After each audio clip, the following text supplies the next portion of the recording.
하나 역대상하 말씀을 쭉 보면은 그 시대에 그 왕들이 어떤 왕은 10년, 20년, 30년 그렇게 왕의 자리에서 사명을 감당을 했는데, 그 왕들에 대한 지금까지 했던 일들이 얼마나 많이 있겠습니까? 그런데 성경에 보면은 딱 한 구절로 이 왕은 이렇게 살았느니라, 이렇게 한 구절로 그 왕에 대한 10년, 20년, 30년 치적했던 그 정치 사명을 감당했던 일들을 한마디로 그렇게 요약을 해주고 있습니다. 그는 다윗의 길로 갔으며 정직히 행하였더라. 또 어떤 왕은 그는 정직히 행하지 아니했더라. 그렇게 한마디로 딱 그 왕에 대해서 하나님이 그 인생의 이력서를 이야기하고 있습니다. 왜 제가 오늘 그 왕들에 대한 이야기를 하는가 하면, 하나님은 오늘 저와 여러분 한 사람 한 사람을 보면서 여러분이 지금까지 살아오고 앞으로 살아가야 할, 하나님 앞에 이제 가야 할 그 순간 일생을 하나님이 나를 성경에 기록한다고 하면, 한 구절로 기록을 한다고 하면 하나님이 저와 여러분 한 사람 한 사람에게 뭐라고 기록하겠습니까? 그리고 어떻게 하나님이 나를 성경의 한 구절로 기록되어지기를 원하십니까? 하나님, 나는 하나님께서 나에게 성경의 한 구절로 나의 이력서를 남기기를 원하신다고 하면, 하나님, 나는 이렇게 하나님께서 말해줬으면 좋겠어요. 여러분에게 어떤 그런 한번 여러분의 삶의 인생의 한 결론을 한 구절로 한 번씩 여러분들이 한번 그 신앙 노트에, 또 여러분의 중요한 노트에 한번 기록해 봤으면 좋겠어요. 그리고 그것이 여러분 자신을 위한 하나님 앞에 중대한 기도 제목이 되었으면 좋겠습니다. 왜 오늘 이 말씀을 드리는가? 오늘 성경에 보면 하나님이 빌립 집사님의 인생의 걸음이 마치 우체부와 같이 우체부가 가지고 있는 우체부 가방에 여러 좋은 소식들을, 편지를 가득 담아가지고, 그리고 집집마다 다니면서 전해주는 것처럼 빌립 집사님의 인생이 그렇게 살아왔잖아요. 그런데 오늘 우리가 읽은 사도행전 8장 40절 한 절 우리가 읽었는데, 그 40절 한 절 말씀은 아주 중요한 빌립 집사님의 일생의 결론을 한 구절로 딱 하나님이 요약을 해주고 있는 거예요. 빌립은, 여러분 보세요. 그 40절 보세요. 40절에 보면 빌립은 그렇게 말씀하고 있죠. 그 빌립은 이렇게 살았다. 할렐루야. 어떻게 살았다는 거지? 빌립은 이렇게 살았다라고 하는 한 구절에 빌립의 일대기 일생을 그렇게 딱 요약을 해주고 있어요. 그래서 아주 중요한 메시지라고 할 수가 있습니다. 이 한 구절을 가지고 빌립 집사님의 일대기를 함께 나누는데 몇 주에 걸쳐서 할 수도 있고, 아니면 한 학기를 해서 그렇게 할 수도 있고, 1년을 거쳐서 이 빌립 집사님에 대한 모든 것들을 하나하나 꺼내서 연구를 해서 묵상을 하고 준비해서 여러분과 함께 나눌 수도 있어요.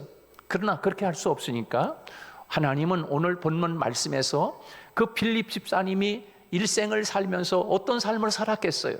그런데 그 40절 말씀에서 하나님이 딱 한 말씀으로 그렇게 정리해 주고 있는 이 말씀을 더 깊이 말씀을 보면서 그런 생각을 해봤어요. 아, 내가 목사가 되기를 잘했구나. 그런 생각을 해봤어요. 왜? 저도 물론 목사가 안 됐으면 평신도로 살았을지 아니면 비그리스도인으로 살았을지 모르겠지만 예수를 믿고 내가 목사가 돼서 하나님의 말씀을 더 깊이 볼 수 있고 고민하고 묵상하고 이 말씀을 더 연구할 수 있는 사람으로 이렇게 살게 했다는 것에 대해서 너무 감사하더라고요. 그래서 나도 이 빌립 집사님의 일대기를 하나님이 40절 말씀의 한 구절로 딱 요약을 하는 것처럼 하나님 앞에 그런 생각, 하나님, 제가 하나님 앞에 갔을 때 또 하나님이 나의 인생의 일대기를 한 구절로 요약을 해준다면 하나님, 나도 이렇게 아름다운 모습의 그 하나님의 그 결론, 인생의 결론을 내려줬으면 좋겠습니다 하는 그런 생각을 해봤어요. 성경에는 그렇지 못한 사람들이 많이 있잖아요. 예를 들면 가룟 유다 같은 사람은 뭐라고 해요? 너는 차라리 나지 않았으면 좋았다. 예수님이 그렇게 말씀하세요. 너는 차라리 세상에 안 태어나는 것이 넌 복이었는데 너는 세상에 태어난 게 참 불행이다. 그렇게 이력서에 딱 나타나잖아요. 그렇잖아요? 자, 그러하듯이 그렇게 나쁜 쪽이 아니라 좋은 쪽으로 오늘 저와 여러분의 마음속에 우리 성도들은 일생을 살아가면서 아름다운 한 구절로 남을 수 있는 저와 여러분이 되기를 다시 한번 당부드리고 축복합니다. 할렐루야. 자, 그러면 기대가 되지 않습니까? 요 40절 한 구절 말씀에 빌립 집사님을 볼 수 있는 키가 거기에 있는데 도대체 뭐가 있을까라고 하는 것이 기대가 되잖아요. 자, 우리가 이 빌립 집사님에 대해서 사도행전 8장 쭉 우리가 같이 함께 말씀을 나누면서 빌립이 걸어왔던 그 인생의 발걸음을 그래도 큼지막하게 나누어서 본다고 하면 빌립은 복음 전하는 발걸음, 늘 복음을 들고 우체부 아저씨처럼 뚜벅뚜벅 핍박 속에서도 어려움 속에서도 더 낮은 곳을 향해서 복음을 전하는 그런 인생의 걸음을 걸어왔고, 그리고 빌립은 더 낮은 곳으로, 더 험악한 곳으로, 더 힘든 곳으로, 더 광야로 계속 가지 않았던 사마리아, 거기에서 또 가사로, 거기에서 또 가이사라로 점점 어려운 지역으로 계속 낮아진 발걸음. 그 다음에 그의 인생의 발걸음은 방황하는 인생들을 향하여 만나서 너는 이렇게 갈림길에서 방황하지 말고 너 이렇게 사는 게 너 인생길이 바르게 가는 거야 라고 인생을 해석해 주는 발걸음. 그래서 에티오피아에 돈을 쥐고 있는 돈의 재무장관을 만나서, 에티오피아의 내시를 만나서 지금까지 살아오던 고민의 삶 속에서 갈등하고 있는 그 인생을 만나서 빌립이 거기에서 성경을 풀어서 말씀을 잘 가르쳐줘서 그 에티오피아의 내시가 바른 인생의 길을 걸어가도록 그렇게 방향을 잡아주는 아름다운 빌립의 모습을 우리가 보았습니다. 자, 오늘 40절 말씀 전체 요약을 보면 마지막 빌립에 대한 결론인데요, 40절 말씀 우리 한 번 더 같이 보도록 하겠습니다. 다 같이 시작. 빌립은 아소도에 나타나 여러 성을 지나다니며 복음을 전하고 가이사라에 이르니라. 그렇게 인생을 살았다라고 말씀하고 있어요. 여러분이 한 구절, 한 절로 되어진 이 말씀 안에는 빌립이라고 하는 사람의 삶 전체, 그리고 사도행전의 흐름 속에서 이루어지고 있는 하나님의 구속사, 이 한 구절은 사도행전 전체에 흘러가는 한 부분을 하나님이 이렇게 지금 말씀하고 있구나, 하나님의 구속사가 지금 이렇게 흘러가고 있구나 라고 하는 것을 이 한 구절에서 우리에게 보여주고 있는 것이에요. 하나님께서 빌립의 인생을 무엇으로 정리하고 있는가? 그것은 바로 다리 놓는 사람, 교량의 역할, 생명의 교량을 놓는 사람으로 이 빌립이 세상을 살았구나 라고 하는 것을 우리에게 이야기하고 있습니다. 자, 이 말씀을 통해서 우리도 빌립처럼 이 시대와 하나님 나라를 이어주는 생명의 다리가 되어 살아가기를 원한다. 하나님이 빌립이 이렇게 생명의 다리가 되듯이 그 인생을 살았어. 그러니 하늘문 교회에 사랑하는 모든 성도들, 너희들도 생명의 다리로 살아줬으면 좋겠다 라고 하시는 하나님의 부탁의 말씀이지요. 하나님의 음성을 듣기를 축복합니다. 자, 오늘 본문에서 보면 이 40절은 빌립이라고 하는 한 사람의 인생을 그렇게 결론을 짓고 있는데, 예루살렘에서 가사로, 그리고 광야에서 아소도로, 그리고 가이사라로, 이렇게 지금 빌립 그는 복음을 들고 걸어가는 사람이었어요. 걸어가되 복음을 전하고 겸손을 보여주고 그리고 하나님의 역사를 해석하며 걸어간 그런 사람이었지요. 빌립의 삶은 요약한다고 하면 하나입니다.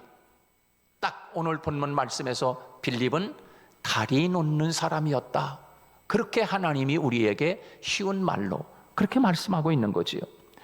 사람과 사람을 연결하고 사건과 사건을 연결하고 유대, 사마리아, 이방, 땅끝까지 복음의 길을 연결해 주는 생명의 교량의 삶을 살았다라고 우리에게 말씀해 주고 있습니다.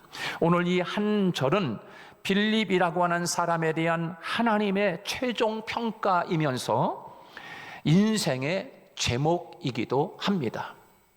그리고 그 제목은 이렇게 요약이 되는 거죠. 빌립은 복음의 다리를 놓는 사람이었다, 이렇게 말입니다. 그리고 오늘 이 40절 말씀은 사도행전 1장 8절 말씀이 사도행전 전체 말씀을 요약하고 있는데, 바로 그 사도행전 1장 8절 말씀에 그 말씀을 성취되어가는 과정을 이렇게 보여주고 있다라고 하나님이 말씀해주고 있는 것이에요. 자, 여러분 사도행전 1장 8절 다 알지요? 성령이 너에게 임하시면, 다 같이 시작. 성령이 너희에게 임하시면 너희가 권능을 받고 예루살렘과 유대와 사마리아와 땅끝까지 이르러 내 증인이 되리라 하시니라, 그렇게 말씀했어요. 여러분, 이 사도행전 1장 8절 말씀을 실제 역사 속에서 이렇게 어떻게 이루어가는지를 보여주는 그런 말씀이지요. 사도행전 말씀 전체를 이렇게 지금 이제 사도행전이 그림을 그려져 갈 것이다. 28장까지. 그래서 예루살렘과 유대에서 예수님의 증인이 되었던, 예수님의 복음을 증거했던 그 사람이 바로 베드로였다. 그리고 예수님의 12제자였다. 그래서 베드로가 3장에서 베드로 2장, 사도행전 2장, 3장, 4장 쭉 넘어오면서 보면 베드로가 설교를 증거하면서 예수님의 증인이 되잖아요. 그때 3,000명, 5,000명 허다한 무리가 주께로 돌아왔어요. 유대교회에서 예수께로 돌아오는 거지요. 그래서 예루살렘 유대 지방을 교량 역할, 다리 역할을 한 사람이 누군가? 베드로와 예수님의 12제자.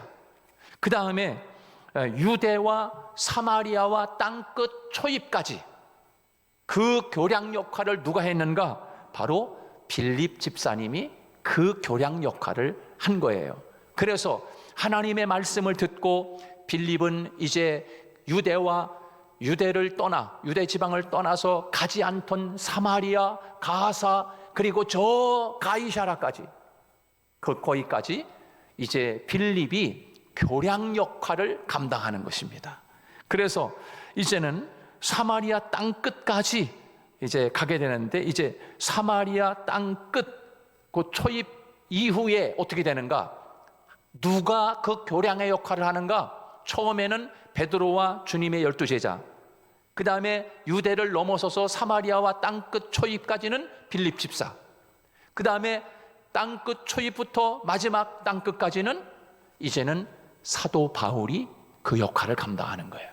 그래서 사도행전 8장 마지막 40절을 딱 끝내고, 그 다음에 사도행전 9장부터 28장까지는 완전히 다른 교량 역할을 하는 주인공이 달라집니다.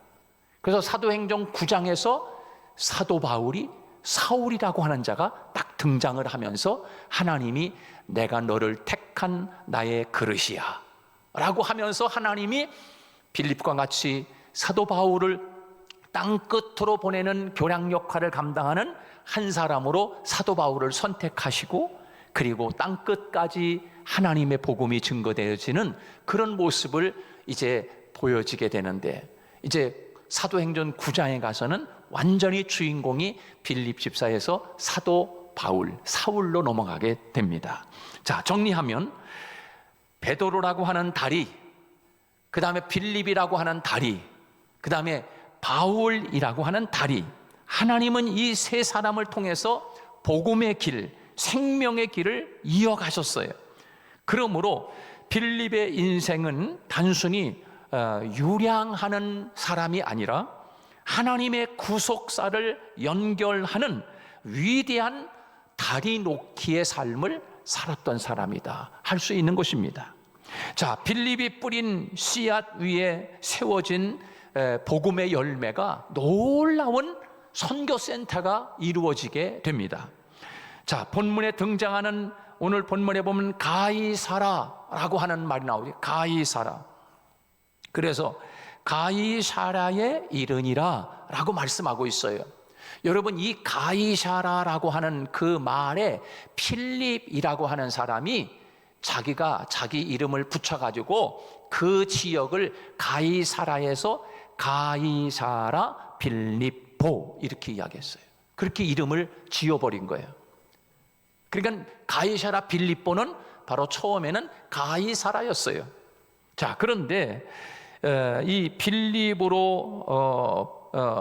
빌립보로 불리면서 바울 선교의 아주 중요한 중심지가 됩니다.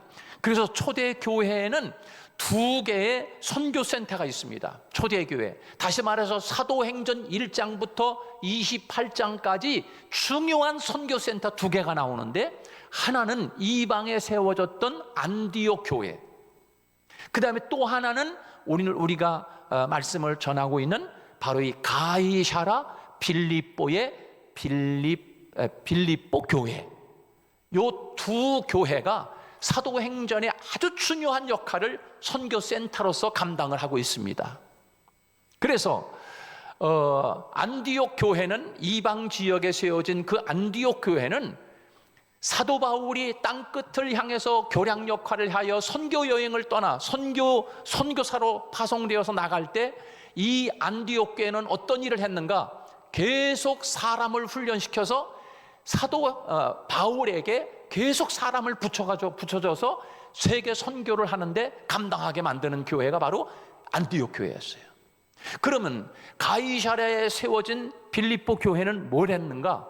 빌립보 교회가, 그 교회는 사람들이 선교 헌금을 다 모아가지고 사도 바울이 세계 선교를 하는 가운데 그 빌립보 교회는 선교 헌금으로 선교비를 지원해가지고 바울이 전 세계를 땅끝까지로 복음 증거하는데 다리 역할을 하는데 잘 감당하도록 빌립보 교회가 바로 그 역할을 했던 것이에요.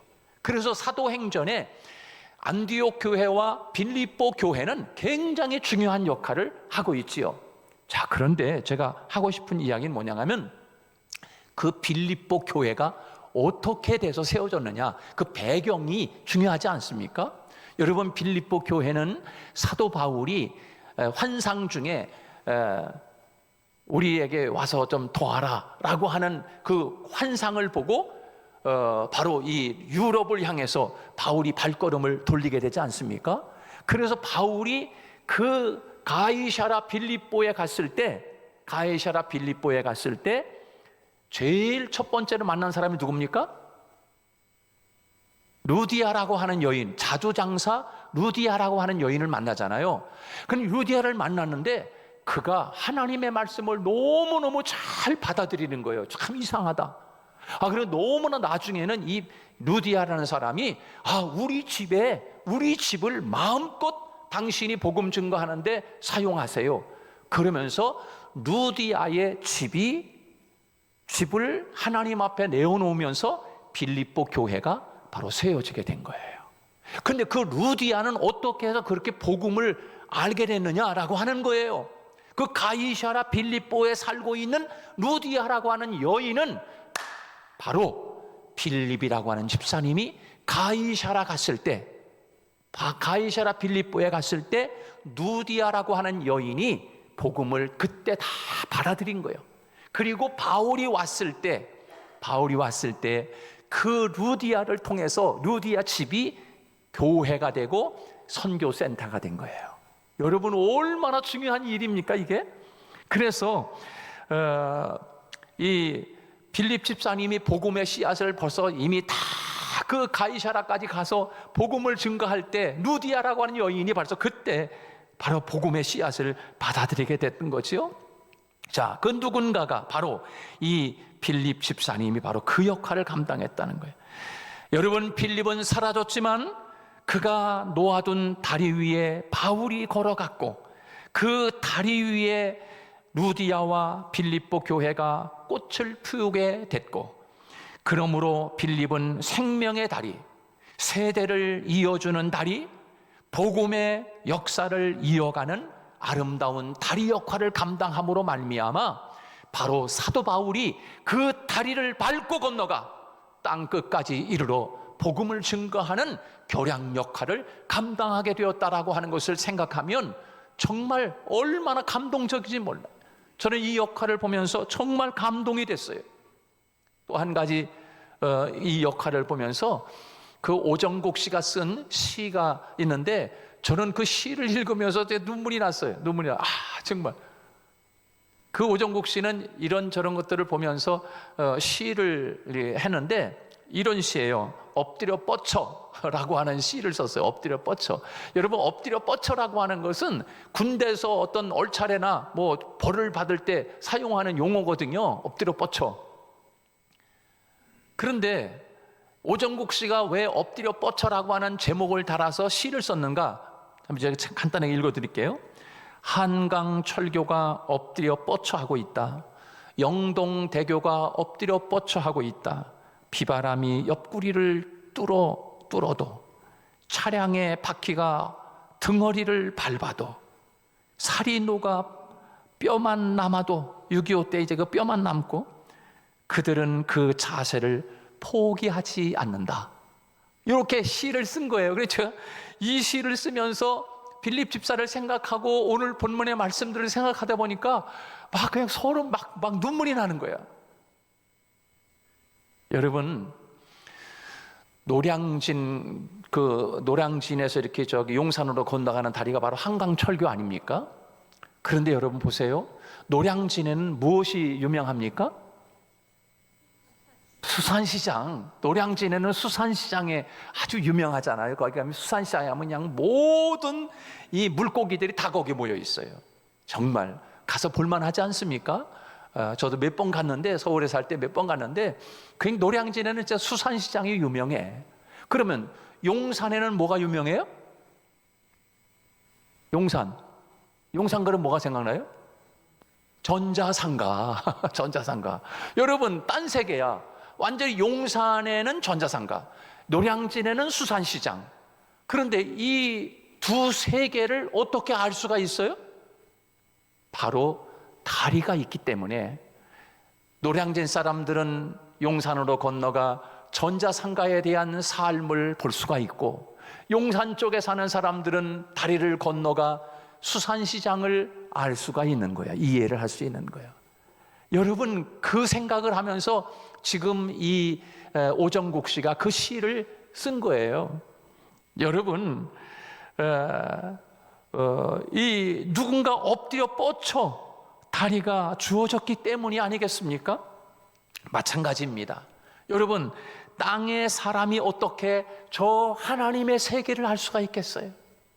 여러분 세속의 사람이 어떻게 영적 세계를 알 수가 있겠어요? 누군가가 엎드려 뻗쳐 자세로 다리를 놓아 주었기 때문이 아니겠습니까? 그것이 바로 빌립 집사였고, 이제는 하나님께서 오늘 저와 여러분을 향하여 말씀합니다. 너희들이 엎드려 뻗쳐 좀 해줘라. 하나님이 오늘 우리에게 그 말씀을 지금 하고 있는 거예요. 이 세상의 생각을 두고 이 세상의 목적을 두고 살아가는 이 세상 사람들이 어떻게 저 세계를 알 수 있겠니? 네가 다리가 되어줬으면 좋겠다. 교량 역할을 했으면 좋겠다. 하나님이 그렇게 말씀하시는 거지요. 이제 그 다리를 이야기할 책임은 바로 우리에게 주어졌다는 거예요. 여러분이 선 자리에서 깊이 뿌리를 내리고 겸손히 엎드려 하늘과 땅을 잇는 다리가 되시기를 주님의 이름으로 축복합니다.